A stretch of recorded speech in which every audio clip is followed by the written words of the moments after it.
Kunjalo njengoba uzizwa lezi ihlabo wena kumbe njengomuntu ke mina wenza umaskande uma uzwa ihlabo uyuzwe ukuthi ke ngabe umuphi lomculi osuke sengena njengoba uzwa ke nawe lezi insimbi zingena njalo nje mesuke sizongena ngalengosi la silikhona ihlabelelo zamaNazaretha njengoba kufanele ke sisho namhlanje ukuthi lo okuyena ohlanganisa kamnandi lezi insimbi insizwe uthisha le elapha ke eThabela High School kaNyuswa bathi uvukani uDVD umfoka Mkhize uyena ke oshaya lezi insimbi ezimnandi uthi izwi lezulu lizwakele emhlabeni wonke lizweni bantu nonke alikhethi noma munye liyababiza bonke abantu alikhethi noma munye nathi sitsho njalo ke namhlanje mesingena ke kule ngosi liqhubeka uhlelo sisetendeni sithi lingala wonke umuntu alikhethi balala muntu alikhethi ukuthi kuphi nendawo alikhethi ukuthi usonta kulephi ibandla izwi lomemo elimema wonke empeleni bonke abantu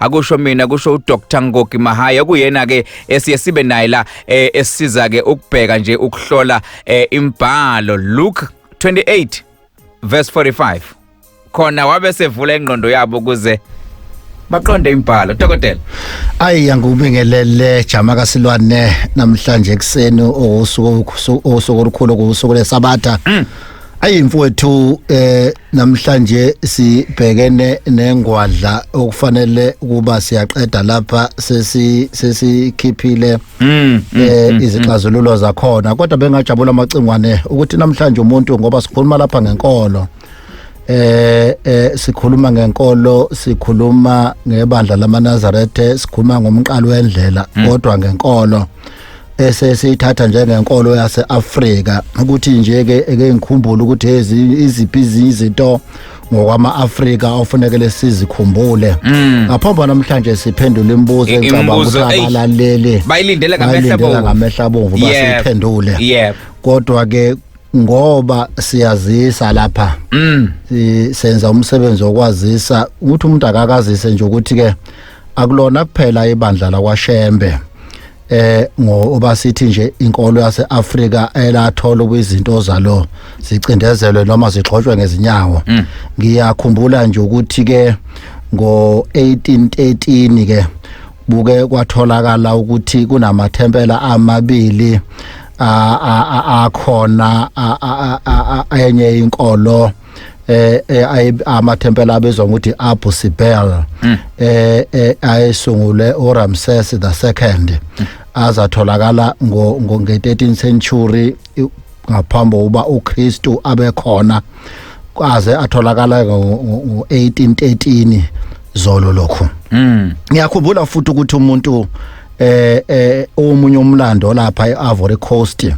lene ngegama lawo ngampela kuyiCote d'Ivoire bathi ke Ivory Coast kusuka ngo1985 kuya ngo1989 kwakhiwa lapha yana ibandla elikhulu elagcina libhaliswa kulokho esikubiza ngeGuinness Book of World Records macingwane elibizwa ngela Basilica de Notre Dame de Pies de Yamoussoukro elidume ngokuthi iBasilica the Lady of Peace lapha na eYumo eCote d'Ivoire elinye lebandla elikhulu leli lize labhalwa kwi-Guinness Book of World Records incwadi enkulu le incwadi enkulu lena ebhala izinto esezizimanga umhlaba wonke engaze ibonakale kodwa okusixakayo ke ukuthi ke uma ngenze ucwaningo olunzulu ngaleli bandla ngathola ukuthi ke ibandla naleli lahlukile kodwa mawubala iscope salo nokusebenza kwalo necashment yalo nobuningi balo abufiki ebandleni nasenkolweni eyafika nomqalo wendlela madoda ngakho ngiyakujabulela ukuthi kuhambe kufika isikhathi sokuba kube khona abantu abafana nathi abaphumela obala bakhulume ngalempilo abadala impamba iqici yenkolo ebicindezelwe ngayo yonke into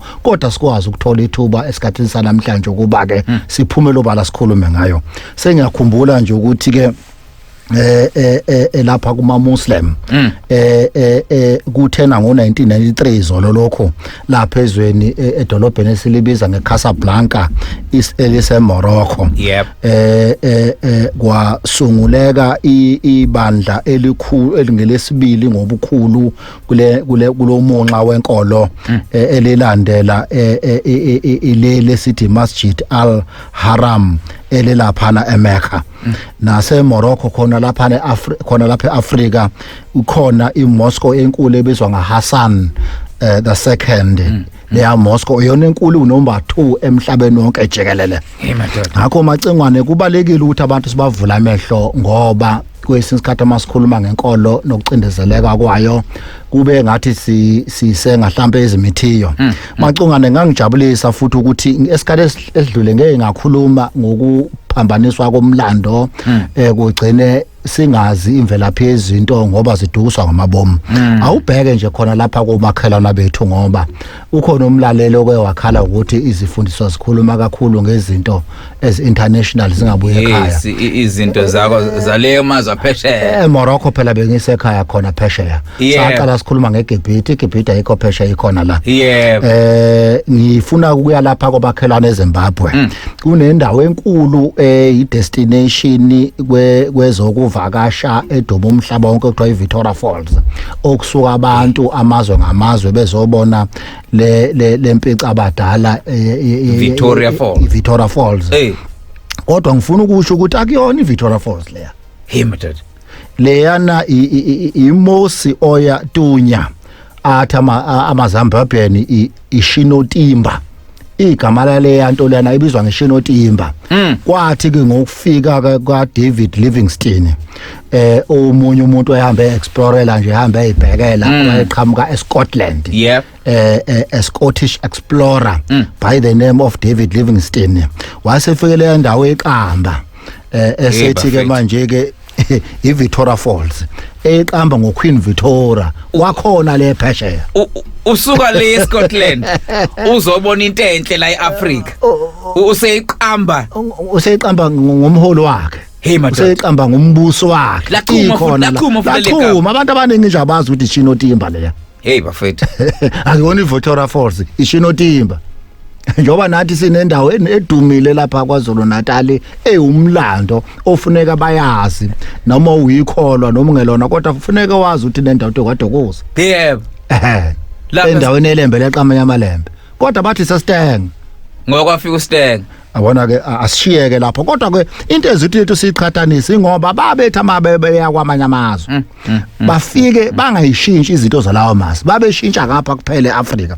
Ngenza nje isibonelo lapha neFrance eParis kune Eiffel Tower edumile umhlaba wonke eduma umhlaba wonke akekho umuntu ongayazi. But architect yayo ulokungana uGustave Eiffel umuntu oyakha architect uGustave Eiffel. Architect yakhona somaqenga ukuthi le nto yenziwe kuthe ngolongana ngo1889 yayisiba international exhibition center umhlaba wonke bebungaza noma becommemorate iminyaka elikhulu kwaba khona iFrench Revolution. Ehamba yazazofika nathi kithi lapha akekho umuntu ongazi French Revolution kodwa base beyiqamba ngokuthi iEiffel Tower beyiqamba ngayo uGustave Eiffel. Madoda yebo beyiqamba ngendlela ecorrect kodwa mabezoqamba okumuntu oyakha kodwa mabezoqamba iVictoria Falls bazoyiqamba ngoQueen Victoria wale kodwa kube kuyishinotimba. Ngakho ke macungane bengithi asivule kanjalo namhlanje mfowethu. Hayi kodwa mhlawumbe ke ngiyazi sibheke embuzweni nami ke ngibuza ukuthi isho ukuthini lento ngokucinezela komuntu omnyama. Isho ukuthi abantu abamnyama kumele kuvuleke izingqondo zabo. Ngoba uyedwa umuntu ongavula ingqondo zabantu abamnyama uNkulunkulu. Inkolo engazivula izingqondo zabantu abamnyama.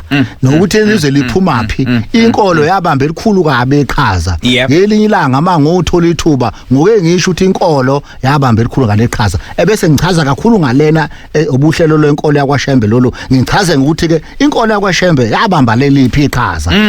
Ngani umqalo wendlela ahambe ajikeleze azofika eNanda. Ebese uthi nosema qhamuke eNanda eduze kube noMahatma Gandhi. Hey madoda. Bese khona lapho uvele urector wokuqala weMazimtoti College omnyama Oshebe. Yebo. Yathula yabuthise office. Yabuthise office. Isilahlekile ingane yaphoseka emfuleni khona lapha ngase Adams eMpumbulu. Uyabona bafike babike office wayithulela nje. Hey madoda. Kodwa ithe mayikhishwa lapha yathi nginothisha omkhulu. Athi nginoprincipal. Kuthe office. Kodwa use-office. Kodwa hayi benginayo ngaphansi komhlaba. Uyena ungikhiphile. Izinto lezi eziwumlando nengamagugu ethu ofana ngabe thina esinekhono lokubhala nesizifundo zabantu abamnyama ngaba sibhala lemlando yethu sibe ochwephesha ngemlando yethu. Hey. Angazi dokotela kodwa mhlambe ngiyathanda mayibeka kanjalo ngoba ifuna ukuveza ukuthi kushuthi kwayona inkolo omNazaretha icindezelwa nje hayi ngoba kucindezelwa inkolo kuphela nanoma yini nomuntu omnyama phakathi bicindezelwa mayibuka uyisusela kwiVictoria Falls. Injalo nje macengwane ngeke uzoyiphike ukode ukuthi ke ebesedlulela ukuthi lena yasezulwini. All right. Ake sibuye ngoba sitheme esikhuluma sase sithi ke abantu sibanikeza ithuba eqinisweni ukuthi ababuza imibuzo beyibuzele kuwena dokotela ngoba ngaso isikhathi mawusukhuluma siyabadlala kodwa kulokho ngithe ake ngicizelele ngithi ngifuna abantu abazobuza imibuzo bakhona nabancomile kodwa nje ngisafuna kakhulukazi abazobuza imibuzo babuza imibuzo eminingi ke kunombuzo lapha obuzwe hey leli gama ubhuti kaBhonyinja Nkosi yami kodwa igama lakhe leli uyakhala ngoba siyakhuluma indaba ethi iTestament elisha nedala ukuthi bathi hayi ngeke sihamba nelidala kumbe nelisha ngoba ukubalala lingasolekanga ngedala imizamo kaNkuluNkulu yena kodwa mhlawumbe ake ubeke yena lo mbuzo esimuzwe kahle ngoba uyewaphothela lapho uMahayi webafowethu masikhuluma iqiniso yebo iTestament elidala lalibukade libhalwe uNkulunkulu ngokwakuyimisebenzi kaNkulunkulu ayeyenza yebo lo mzamo yakhe uNkulunkulu ayizange bafake abantu ezulwini ayizange ixolelwe izono zabantu ngenxa yokuthi bafakwe liyamsebenzi kaNkulunkulu ayeyenza akaze bengene ezulwini kodwa ngoKristu mawuya lapha yana kumaHebheru 8 umphongolo wesivumelwano ukuthi ukutshela kahle ukuthi izivumelwano esidala ukuba azange sisoleke sasingeke sibe bethu esisha hayi ukuthi siyibi esidala kodwa sinakho ukusoleka ngoba asiyisizi imphefumulo ingakho kwaze kwaKristu kwakhona uKristu ezosiza umphefumulo awubhuti kaBhonyinja lo enquthu komqedlana kodwa ngisePietermaritzburg eFrance. Hayi dokotela njengobuyizela no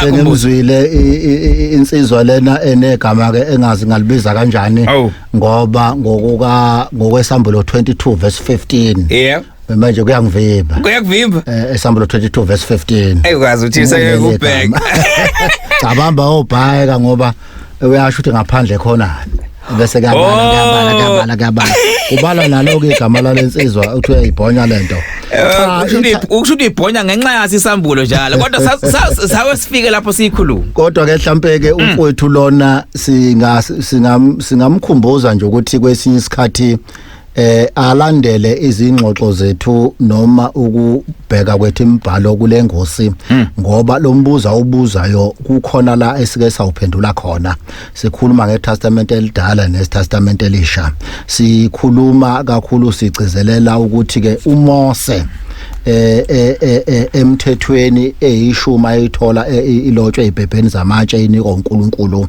nokufika kaKristu uNkosi yethu esithandayo ithi ayizile khona uzochitha khona imithetho nabaprofeti kodwa izogcwalisa ngakho kungaba nje ukuzikhohlisa ukuthi iTestament elisha laba khona ngoba lidala lingasebenzanga noma lidala lingenamsebenzi kodwa ke angasilandela nje nalapha na ku YouTube ayifika ithole kahle ngoba umbuzo lona ngathi masemphendula uthathe mhlawumbe amasabatha azebe mabili kodwa ke singasho ukuthi cha iTestament elisha neTestament edala into eyodwa enye iyisisekelo enye ukukhula kokunye kuliqiniso ukuthi ke uNkulunkulu uKristu mayifika ukhuluma ngemvubelo endala ngoba iTestament elidala kwahamba kwaba khona ukuchitheka noma ukusetshenziswa kwezilwane ukuthathela izono izono zabantu ngendlela okwangeyona abantu basebona ebese bazi ukuthi umuntu uzothola isilwane esingenasici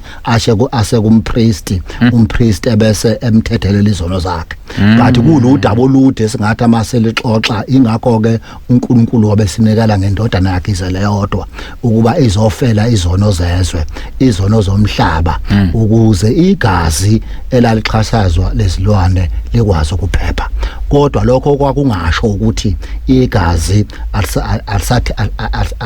alisagcini iminci ethile yokuthethelela umuntu isona suke senzile ingakho nephasika lokugcina lakhe uthi thathani lokhu kulegazi la kodwa ke singabe sigxile kakhulu ngelinye ilanga ngoba sasigxilile kodwa mhlawumbe siveze ukuthi ukhona ubaba lapha empangeni mengaphosisi ubaba lapha ukhaya Zulu mfundisi ulapha emfolozi esikhawini omunye umbuzo ayithinta lo ekhuluma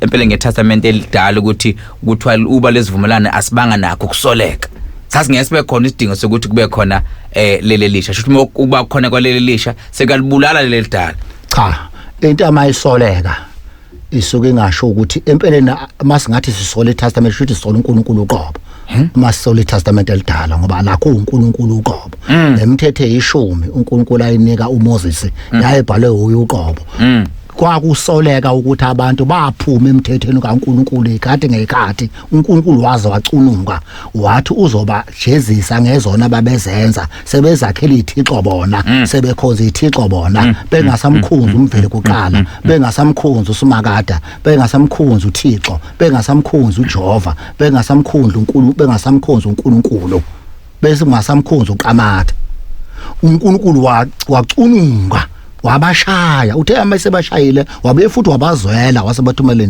indodana yakhe ezelodwa la soleka ngezenzo zabantu hayi kwakusoleka lona uqobo lona namhlanje lisamile ingakho uKristu esirife emthethweni emdala kaMose athi ningacabanga ukuthi ngiyakunceba kuMose ngoba uMose unikhulumelayo hey madod ngeke ngimcebe ngakho ke ukusoleka ifana nokuthi umuntu omacengwane uma wenza okuyihlazo kuNkulunkulu ungamlande uNkulunkulu ngoyona mina ngithanda wena sidalwa sikaNkulunkulu ngikuhloniphe ngikukhothamela kodwa ngisuke ngahambisani nesenzo sika Sathane noma sobudimoni esifese singene kuwena wena ulithempeli kaNkulunkulu ebese ngena uSathane asebenze ngethempeli kaNkulunkulu enze ukuhlakanipha kwakhe wemacengwane kuthi angisho namhlanje ukuthi akukho ukuhlakanipha otholakala kuSathane akukho ukuhlakanipha okukhandwe uSathane uSathane usebenzisa ukuhlakanipha okukhandwe uNkulunkulu obuNkulunkulu okhandayo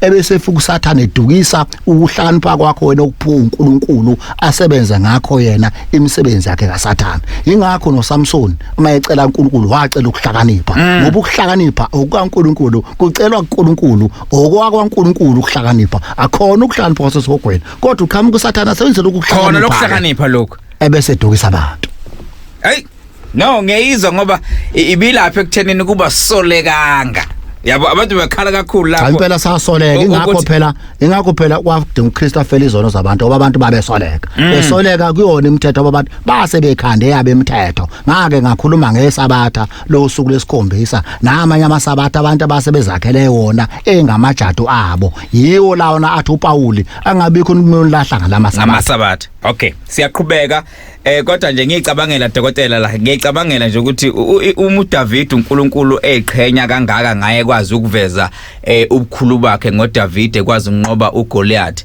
kodwa uDavid futhi kubuye kuvela ukuthi kukhona la soleka khona ethatha unkosikazi womuntu angithi uNkulunkulu uyakwazi ukuthatha okungelutho nokubukeleke phansi akugeze akwakhe kube kona khanda ngakhiswe akuhlambulule yithi sihlala sibheke isono somuntu asenza uNkulunkulu sosemhlambulile umka Uriya lokhuluma ngaye uDavid wenza lento ayenza kuye wathi ngishise ibuza uRiya ukuthi akabuye enzele ukuthi wayeseyithwele wathi uRiya cha uzoyibamba impi wayesethe akabekwe ekhaleni lempuzu afa kodwa uDavid namhlanje amabekhuleka bathi Nkosi indodana kaDavid engawele noJesu mefika mengaphosizisa isambulo lathi khona mina ngiyinzalo ngiyimpande nenzalo kaDavid. Usho yena lo David kodwa usho the same David. Okwaba nokusoleka mase sebenzele lo gama. Ukuthi wena ukubona ukusoleka kuye akalahlwanga kodwa yena. Okay, hayi bengidlule dokotela. Yabo noPauli waye umbulali wamaKristu. Yep. Waye umzingeli wamakholwa. Umbulali wamakholwa. Kodwa namhlanje sikhuluma ngoPauli. Hayi. Ngakho ke amayethu lasoleka. noPauli wasoleka. Hayi. Umlaleli asimlekelele kanjalo nje ukuthi cha. Hayi, asibambe lapho macangwana. Dokotela sengibona isikhathi ngoba bengisazothi ake uPaul ngoNkulunkulu esebenzisa uMoses ukuyokhipha abantwana bakaIsrael eGibhithe ukuthi wayevele sebalekile eGibhithe ngenxa yesona yesenzile wayesebulala umuntu amfihla ngaphansi komhlabathi. Okuthendo mase kutholakala ukuthi hayibo kanti khona abantu esebazi ngalemfihle kumbe ngalesona senzile wayesebaleka kodwa uNkulunkulu umlandela khona kunjalo eseluse izimvu zikamkho wakhe ezibonakalisa esihlahleni esivutha ezomthuma ukuthi akahambe yokhipha abantwana bakaIsrael umthuma kodwa enasi isono esesolekile wazabaleka eGibhithe. Angazi bengidlula nje lapho dokotela ungabusaPaul isikhathi siyavuma impela nasivume ake ngiphuthume nje ngiyekla khona otheme Paula waphala kamnandi umlaleli wazacosha ngisho imibhalo ekhuluma ngendaba ethinta iSabatha ukuthi kade labakhona ake simuzwe. Bamahaye no Bikila pestuto ngiyabingelela Moses Xole site engase nganaba bamahaye kumso weSabatha ngoba kuyavela ukuthi lidaba eAfrica eEthiopia uDr Charles Bradford wase Northern America wakuveza incwadi yakhe lokwiSabbath connection ukuthi eEthiopia eminyakeni ewu700 ngaphambi kuZulu Moses eEthiopia lavele iSabbatha likhona selivele ligcina abantu bakhona obali nonamaza amaningi wazabala ngisho South Africa olawathi khona ke South Africa lakhula khona ngamandla kuningi nje izibonelayo azenza ngiyabonga. Cha siyabonga Moses Xolo lapha eSayede mfowethu sibonga kakhulu. Konke akusho ku right. Konke akusho ku right kukhombisa ukuthi ngale ngosi khona abantu abakhulayo. Bakhona futhi abanye abantu abavundululekayo so ade bevele bekhona kodwa ngale ngosi siyabavundulula manje. Kodwa ke mhlambe ngiyafisa dokotela eke sibheke kunondlunkulu uNavara laphana ukhuluma indaba enkulu noma ethokozela ingozi kodwa khonto ayivezayo athi khonto ibinokumkhathaza ukuthi umuntu ahamba esontweni ayosonta kaShemba uthola ukuthi ubekade right noma ngasonta kaShemba ngathi senamathelo okuhlupheka angazi noma ngizwe kahle ke simuzwe eyibuzela uNavara. Yes. Hello BK uNdlunkulu uNavara ngila nongoma emhlabaneni.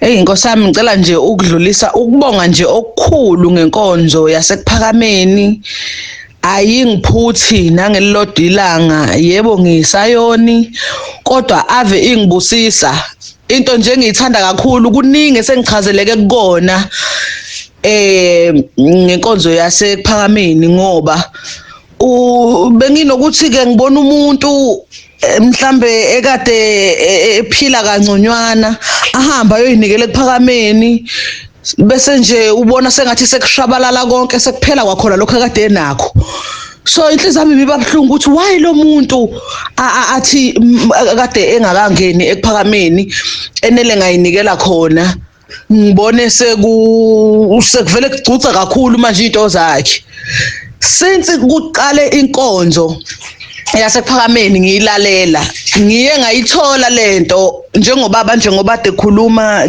kuleli sonto eliphelile eyichaza lento ukuthi ungayinikela enkonzweni kodwa uma ungakazazi ukuthi ufunani empilweni ungakalahli okubi okwenzayo vele neke uze iphambili uze ulibone waze wathi uma ugqoke umNazaretha omhlophe kodwa usukwaze ukuphatha isichitho ngesandla noma waphatha umuthi lo mubi owuphathile noma ungawugqoka umNazaretha uhambe enkonzweni sekuyize kuwe lokho ngoba vele sowumushile so kungicacela ukuthi kahle kahle uma usukhethile ukuthi ungena ekuphakameni uyazi ukuthi usuhlukene nabo bonke ububi obubenza inkosihliso namanga nakho konke usubhekene nokuthi uyazi ukuthi uzohamba ngendlela okuyiyona uNkulunkulu anibusise bafethu, siyathokoza nje kakhulu nje, kakhulukazi nje mina ngiyathokoza nje, iyangibusisa ayingiphuthi. Ngiyathokoza PK. Uyayiqalekisa kuleli bandla uma uzophenduka ungene khona abeswenza uqhubeka kwenza imisebenzi kaSathane. Iyakhulukazi njengoba esho njena umthandazo wesabatha ubeka kucaca ukuthi ungawuphathi umuthi ngesandla sakho uyikholwa uyokufa nokufa. Usho njalo umqalo wendlela emthandazweni wesabatha njengoba kulesabatha namhlanje. Ungawuphathi umuthi ngesandla sakho uyikholwa yokufa nokufa. Isho ukuthi ngoba ngakakhuluma nomunye umuntu ngikholela ngokukhuluma khona ngengubo emhlophe uMnazaretha ethi cha thina kahle kahle uMnazaretha siyawugqoka esontweni kodwa ke sesawushintsha sawushintsha umbala ngoba ile ngubo emhlophe inemithetho eminingi kakhulu. Kusho ukuthi ngempela kunehlabelelo sithi ukukholwa kwethu kunzima kuyidwala. Kunzima ukukholwa kule nkolo. Isho njalo ithi ukukholwa kwethu kulo Nazarethe kuyidwala lebushelezi labehlula abaningi. Yebo ingakho ngaso isikhathi sesithanda ukuthi siyithobe siyibongele uma sagcina ngaphansi kwalamaphiko akashembe sesijabule ngoba ayikunzima kulidwala lebushelezi labehlula abaningi. Nina nonke niphume kuphakameni okuhlula imithetho bese sithi sawubona kuphakama. Uma bekiba bafowethu.